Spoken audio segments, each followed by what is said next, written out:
I'm really interested in your take on this because we often talk about in our community how I've heard women say it a lot that they may have hit a glass ceiling and they couldn't go any further and they may not even have known it.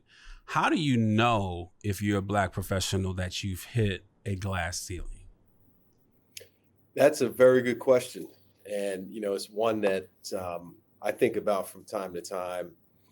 It can be a point of continued frustration when you're trying to climb the ladder, you're trying to attain a certain type of position. You see that you have the qualifications, you see that you meet the criteria, that you have the connections and the expertise, but for whatever reason, you're not getting those opportunities to climb to the next level. And that it really all boils down to just getting the opportunity. Because one of the things that I have realized in my career, and I've been blessed to have served as an advisor to CEOs at major corporations. I've held senior level roles, and you realize that the people that are across from you or above you on the corporate ladder are not more extraordinary than you. Yeah. They were just given an opportunity. And I think that's what it all boils down to. But to recognize, whether or not you've hit that ceiling, I mean, have you been passed over for an opportunity? Have you raised your hand for something that you believe could help expand your career and you weren't given an opportunity? Do you find yourself in positions where you're not being given an opportunity to stretch beyond what your capabilities are? Because that's how you grow, in being put in those positions where you're challenged to work beyond what it was that you were capable of. You're not going to be able to achieve greatness if you don't get the chance to attempt greatness. And so, but recognizing, if I've been passed over for jobs, and I've gone through this in my career where, an opportunity opens up, maybe a senior leader leaves a role, a leader that you reported into, and you're like, hey, wait a second, I know how this is done. I basically built this particular program. Yep, put me in, coach. Let me get the opportunity. I'm ready to be Mike. I don't want to be Scotty anymore. Yeah. And if you get passed over, then recognize that you might have hit a ceiling in that current corporate environment. It might be time to find a new team. I like what you said about, sometimes being challenged. And I think about it in the way, like, to use your sports analogy there, like if your coach is not on you, like, pushing down, like he may have just, or she may have just like dismissed, like, okay, that kid's not going anywhere. But if your coach is like on you, like, yo, Will, yo, Justin, I need more out of you, they probably see something that has yet to been, brought to the surface. What would you say to that? I mean, absolutely. I think if a leader is challenging you in that way, I would say you're blessed to be reporting into a good leader. You're blessed to be reporting into somebody who cares about developing talent. Not everybody who winds up in that managerial seat is necessarily a good manager, because a good manager is focused on helping the talent that reports into them maximize their career. They're focused on helping that talent expand their capabilities so that you as a leader can even grow out of your job and do other big things, right? So folks that are really good at leadership in a corporate setting are those that are willing to and excited about, giving talent an opportunity to grow and develop. And I manage, VP level talent. I've managed VP level talent in my career. And, it's been rewarding for me to be able to give somebody a blank canvas so that they can grow and they can develop. It actually makes my life easier, right? I don't want to manage somebody who I have to tell them A, B, C, and D, this is how the job is done. Like, I'd like to be able to give folks room to be creative. And the reality is that's the height of this human existence, right? When we get that opportunity to create and to tap into things that we didn't know that, were possible for us. So when you're working for a manager that allows you to do that, I think you're in a very good spot.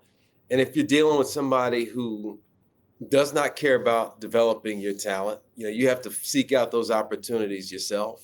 You have to seek out professional development opportunities. You might have to seek out opportunities to take on volunteer or stretch assignments. You have to get creative in your career if you find yourself in a place where you're reporting into somebody that doesn't care about developing your talent. Because ultimately, you got to be the CEO of your own career. Yeah, that's right. Why is it critical to have both a mentor and a sponsor? Actually, talk about what the difference between a mentor and a sponsor is, and then like why is it crucial to have both? I love that distinction because an executive sponsor is not a mentor. Those are two entirely different roles. So a mentor, and I think back to when I was early on in my career, my first job, I was working for a major international news organization. And I'd literally gone from being the editor of a college newspaper to now covering financial markets for, a major wire service. And I needed somebody in that newsroom who could help me to understand how to do the job well. I needed somebody who I could figure out how do I pattern my game after this person a little bit and learn the nuances of what it took to be successful in that particular line of work.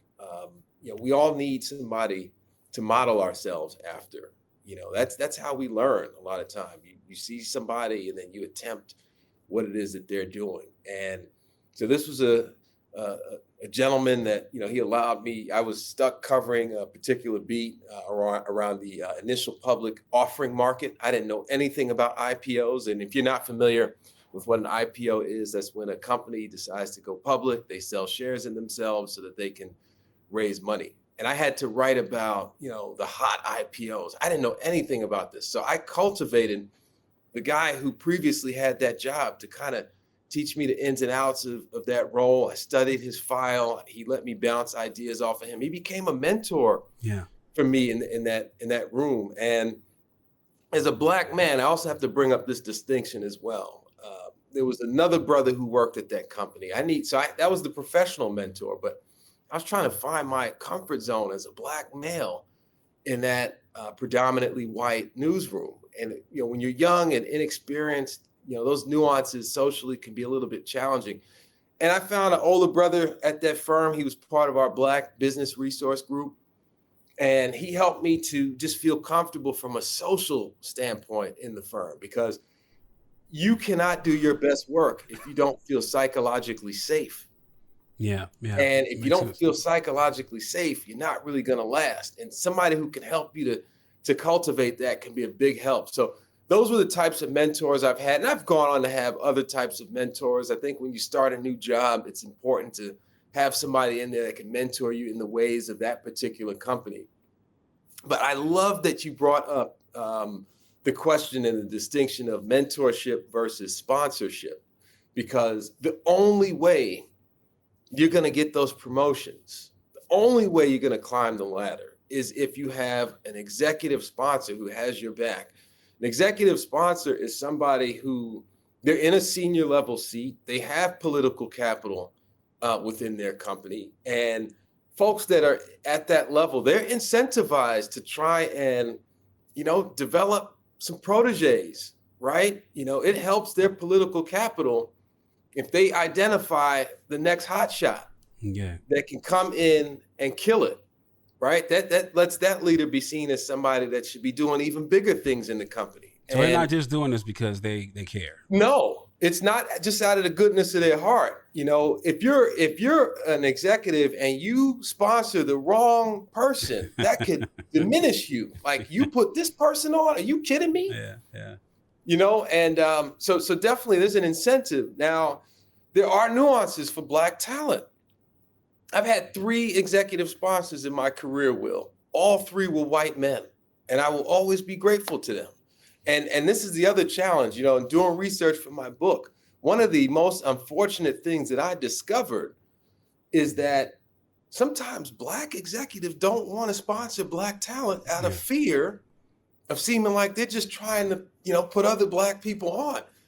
That's a challenge. And so, I'm issuing a challenge to leaders out there, particularly in this environment, where we seem to be going the other way on inclusion. Like, don't be shy about sponsoring somebody that is a person from a marginalized population, but to cultivate that, you have to be a superstar at your job. And I don't care what your race is, I don't care what your gender is. If you want an executive sponsor, you got to be good at what you do. The other thing that you have to do is you have to cultivate relationships. You have to make friends in high places, and you got to be bold about this, right? Squeaky wheel gets the oil. Don't be afraid to grab coffee with people.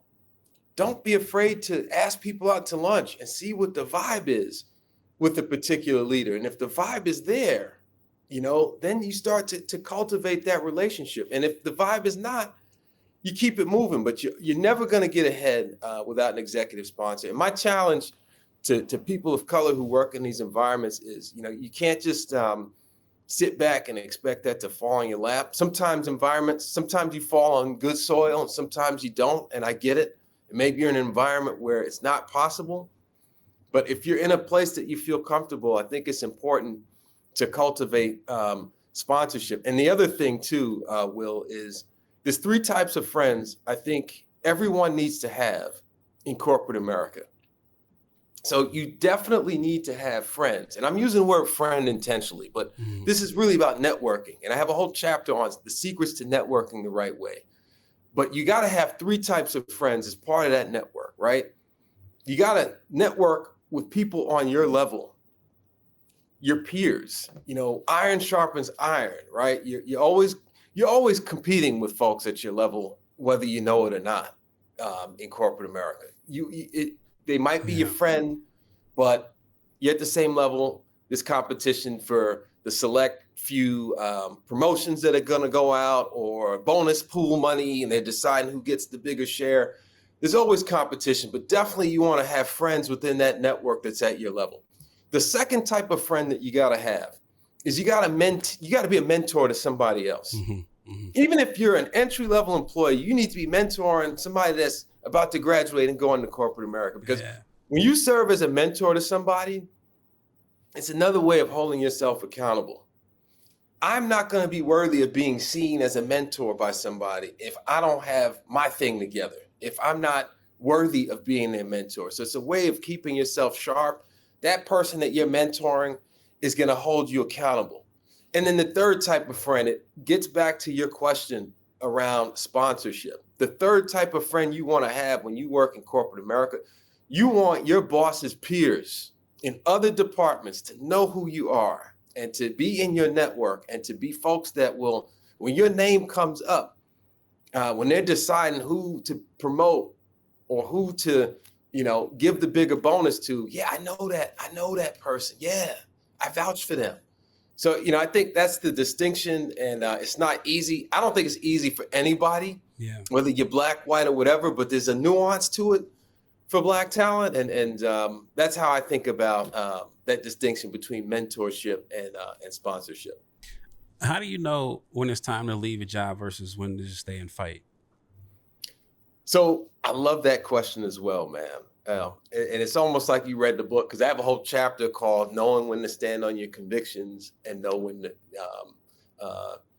to Leave, to when to let go." And in terms of leaving a job, first of all, if you've been at the same level for 3 years, you're underpaid. Wow! Like if you've been doing that same job for 3 years and you're under, even if you've been getting the regular standard, raises 3% or whatever it is, you're probably underpaid. You got to test your market value, and whether that's internal or external, whether you work at a large firm. So, in the NBA, I'm a diehard NBA fan. Their contracts are up every 3 or 4 years. They become a free agent. They move on, get the payday. You got to think of yourself like that. You got to, don't be shy about testing your market value. Don't be shy about interviewing as well, to just keep your ear to the street. To sharpen your ability to tell your story about who you are in your career. So definitely, around 3 years, if you're not, I think 3 years is a long enough time around knowing whether or not you should leave a job. The other thing that you got to be careful of if you sit in a job too long is obsolescence, brother. Yeah. You don't want to obsolete yourself. you have to, we have these phones, these devices, and they're continually making you download the new software periodically. We got to be downloading, right? We need new knowledge. And you learn by putting yourself in positions where you're going to be challenged. After I've been in a job for about 3 years, I'm saying to myself, how else can I make a contribution?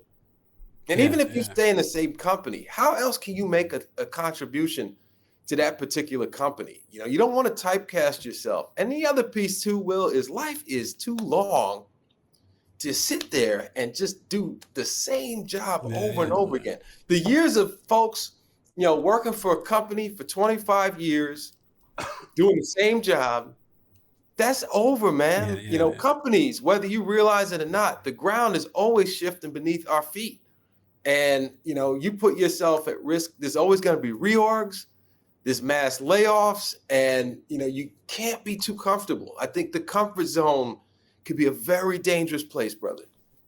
There's I'm sure you might have seen the Jamie Dimon talks about getting back in the office. The whole rant he went on about, folks at JP Morgan Chase need to get back in the office, et cetera, et cetera, et cetera. So I'm interested in your take on this because I was talking to some very prominent Black entrepreneurs and VCs recently, and they were talking about why we do need to go back to the office. And it was because from their perspective, particularly Black people need that face time. Is when you're on Zoom or you're on WebEx or whatever you're using, like you miss the opportunity to build those relationships that you trip over when you're in the office.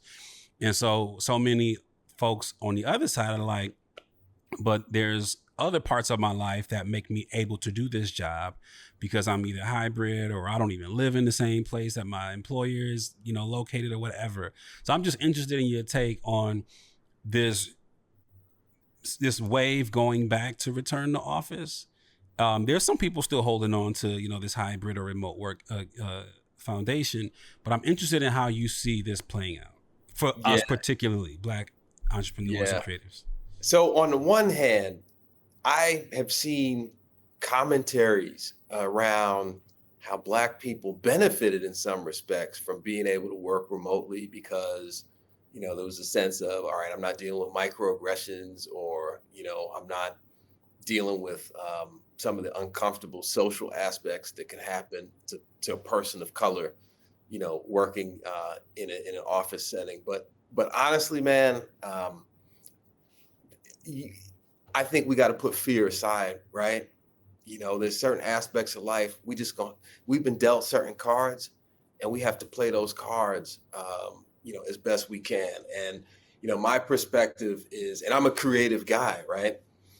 I get energy off of being able to connect with other people, bounce ideas off of other people. I've done some of my best work from a creative standpoint when I've been able to be in a room. You see me in front of a whiteboard. Let's go in there. Let's whiteboard.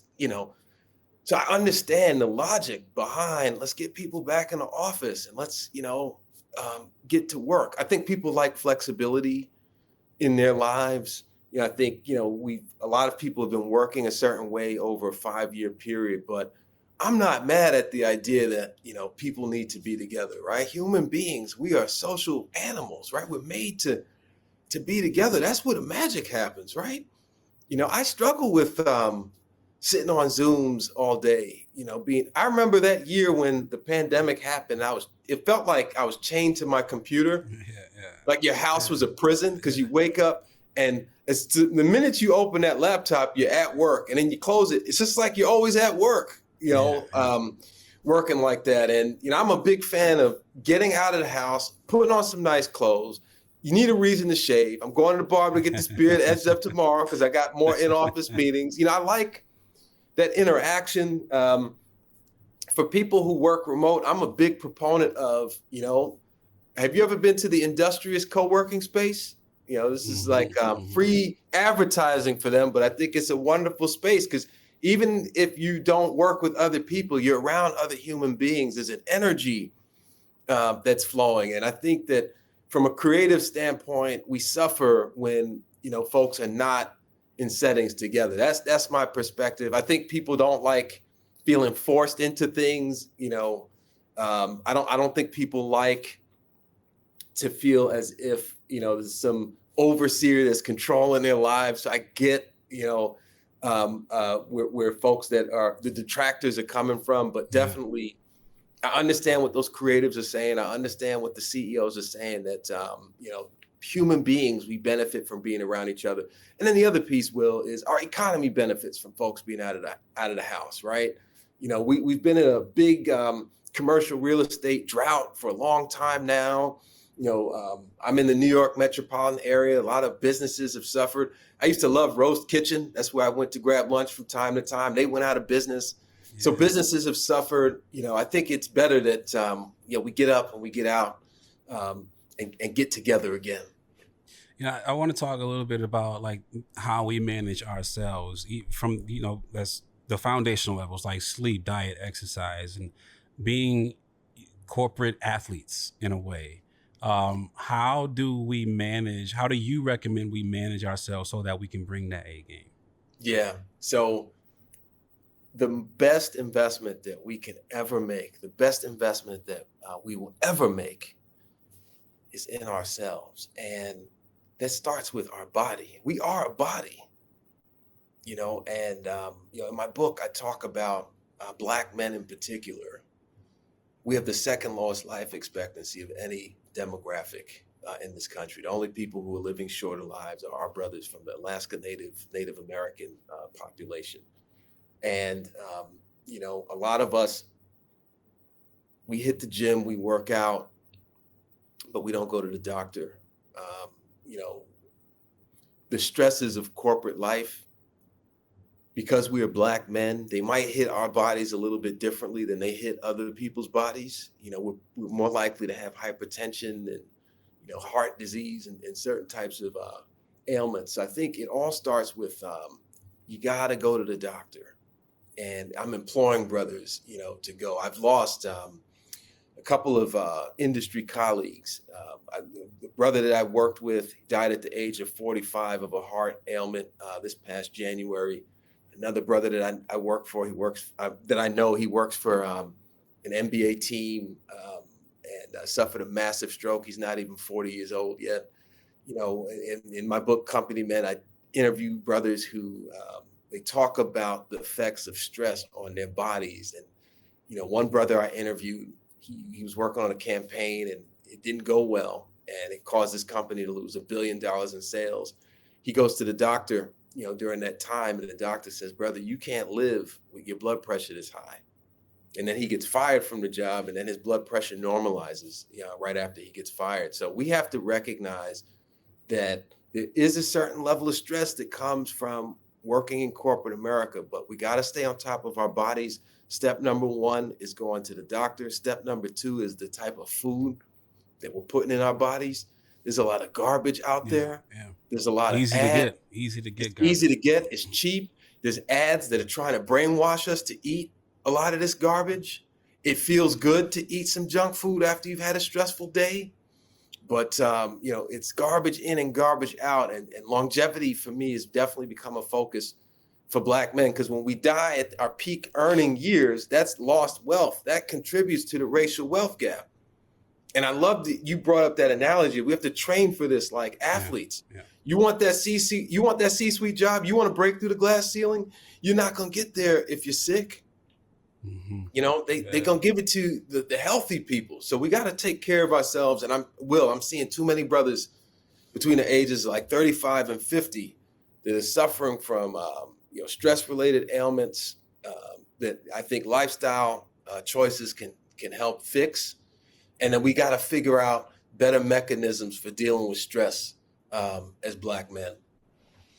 Often when I talk to corporate people, or people who have been in the corporate part of this versus entrepreneurs or investors, I want to ask this question about generational wealth, because it is assumed that you can't build it with a job.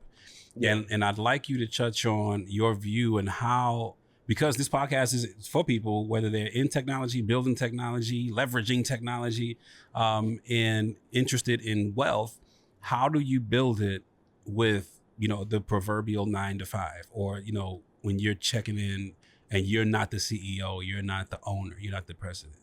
Yeah. Time, brother, right? You work in corporate America, you can become a millionaire. And you do it. It's 4 letters. It's not the most glamorous thing. 401k. You know, I have friends, they trade, and I all respect to that, but you always have to be buying into the stock market every 2 weeks, buying into that stock market. You know, number one, you got to build a budget, understand what you're spending on housing and some of the, you know, food and the day-to-day expenses, build a budget, but, you know, max out that 401k. And, you know, one of the things that I stress is set it and forget it. Set it and forget it. Max that sucker out. And as you grow in your career and you're making those 6-figure salaries, brother, you can be in your 40s and already a millionaire or close to it if you're just disciplined about setting it and forgetting it. And then also, if you change jobs, don't cash that thing out because there's major tax penalties with that. Roll it into an IRA. So step number one is build your 401k. Step number two, if you're able to do this, build a solid cushion of savings. And I'm talking like a year or two of savings, like build a solid foundation of cash. And then once you have cash, now you can start to get creative and start thinking about diversified income streams and private equity and things like that. But for me, the baseline is you get that 401k right, you manage your credit strategically. Yeah. You know, it's all right to live a little, right? Like life is meant to be enjoyed. I want you to enjoy the gravy, right? That matters. But definitely you can build generational wealth. You can build a multi-million-dollar portfolio doing everything that I just said. And then also I'm a big proponent of get you some real estate if you're able to do that. I know we're in the midst of an affordability crisis in our country, and maybe you can't afford a house in your market, but maybe you can buy an investment property somewhere else and put some tenants in that and have them build an equity for you every time they make that mortgage payment. You can build a little bit of cash flow for yourself. I'm a big proponent of house hacking as well. You might buy a multifamily, you live in one, you rent out the others, and those people are giving you cash flow and you're building wealth through that equity. So that's how I tend to think about it. You can be a corporate dude. It's not glamorous. You don't have to be the CEO. You don't have to be an entrepreneur. God bless entrepreneurs. Everybody ain't built like that, and that's okay. But you can get to millionaire status doing everything I just talked about. You know, there's this push, not every corporation, but there's many corporations following suit with, you know, this administration's push towards removing DEI, dismantling those programs, and pressuring, you know, those many corporations to follow suit. How do you see that impacting Black folks' ability to continue to climb the ladder? So I love that you asked this question. And I've been reflecting a lot. We're still in Black History Month. And I've been reflecting a lot on something Frederick Douglass said after emancipation. And I'm going to paraphrase because I don't remember the whole quote, but I'm going to give you the spirit of what Frederick Douglass said. They basically asked him, Mr. Douglass, you know, Black people have been emancipated. What should the government do with them? What should the government do for them? And his response was, nothing. Y'all have done enough. Okay? We leave us to ourselves, leave us be, let's build ourselves up. And at this moment in time, you know, we're in a very volatile moment from a political standpoint globally, right? And, you know, institutions are in flux. And I think at this moment, when all of our institutions are in flux and they're figuring out how they want to deal with certain types of things, I think now is the time for us to just look inward. I think now is the time for us to come together. You know, I'm going to be building a company men community, and we're going to create an open forum on Zoom. We're going to just bring brothers on, sisters, whoever, and we're going to talk about these issues, and we're going to lift each other up. But right now, while all of that's, you know, being debated, I think we got to look inward. You know what I'm saying? And the other thing too is John Hope Bryant, he said something very interesting. He was on a podcast. I saw the clip the other day. I don't remember which podcast. It was Cam Newton's podcast. Yeah. They asked him about DEI, and John Hope Bryant, he basically said, look, we're going to be a majority minority country by 2045. You look at Black, Hispanic, Latino populations, that's $4.6 trillion in consumer spending alone, right? And any company that wants to capture that share, right? 4.6 trillion, brother. That's bigger than the UK's economy. That's bigger than Germany's economy. That's bigger than France. I mean, that's power. And I don't think any company in their right mind wants to alienate those consumers. And I think, if you want to capture that dollar, you recognize that you got to be able to market to those populations. And you can't market to those populations if you don't understand those populations. Yeah. You can't understand those populations if you don't have the right level of representation. That's right. In your company. So in spite of all of the rhetoric, I'm just looking at the numbers. I live in data. I've spent my career in financial services. What story is the data telling us? And let's just follow what it says. And it's a numbers game, man. And anybody who's against that, we don't believe you. You need more people. You know what I'm saying? Tell us about the book, Jess. Where can we get it? Where is it out? All of that. Yeah, so Company Men, a wellness guide for Black men in corporate America, is available at all major retailers, Amazon, Barnes and Noble, just to name two off the top of my head. The audiobook is coming out on March 18th. And, the book, I interviewed dozens of Black men who work in corporate America. And I chose, one of my little cousins said, Just, why you didn't talk about the ladies? And I said, listen, I chose to focus on men because this book is in large part autobiographical. It's also dedicated to my uncle, the late, great Juan Simpson. He was 48 when he died. He was the CFO for Ethicon Endosurgery, Inc. That is one of Johnson & Johnson's surgical device makers. And, he was fit. He was the champion. And his death, I've spent the last 20 years trying to understand what was it that he was going through as he climbed that ladder? Because, when he passed in 2002, corporate America and the level he was at was even less diverse than it is now. And, I dealt with the physical effects of the stress, before I learned healthy mechanisms for dealing with that. I interviewed other brothers on that. And then I realized also the physical piece is one thing, but what are the stressors that are leading to, those stress-related ailments? And so I talk about, how we have to repress negative emotions and anger. And I get into the history of the angry Black man stereotype and why we feel a need to charm and put people at ease, because society, they see us as larger and more aggressive, and hyper masculine, these stereotypes, they started in the antebellum period and they've infiltrated the American psyche and they affect us today. They put our lives in danger when we're dealing with police, right? These issues still remain. So I get into that piece. I talk about how do you fit into corporate culture, right? Because corporate culture is not about race, right? But everybody has to assimilate into a company. But then there are some nuances to that are race specific. So I get into the nuances of fitting into corporate culture. And then a lot of the stuff I talk about is universal. How do you deal with layoffs and reorgs? How do you turn your wages into wealth? I do talk about, in my money chapter, not just how to grow wealth, but also how do you negotiate salary? There is a racial pay gap in this country, but part of the reason for that is Black talent has lower expectations than their peers on what they should be earning. And there are historical reasons for that. We've been shut out of certain rooms, we're shut out of certain networks, but the only way to understand your worth is to have your ear to the street and do that canvassing. And so I do get into a lot of that. Also, thriver's guilt. How do you deal with family? They think you're balling, they asking for money, you're trying to build a life. So all that stuff is in there, man. All of that. Justin Grant, I appreciate you spending some time with me. Go get the book, Company Men. It's out now.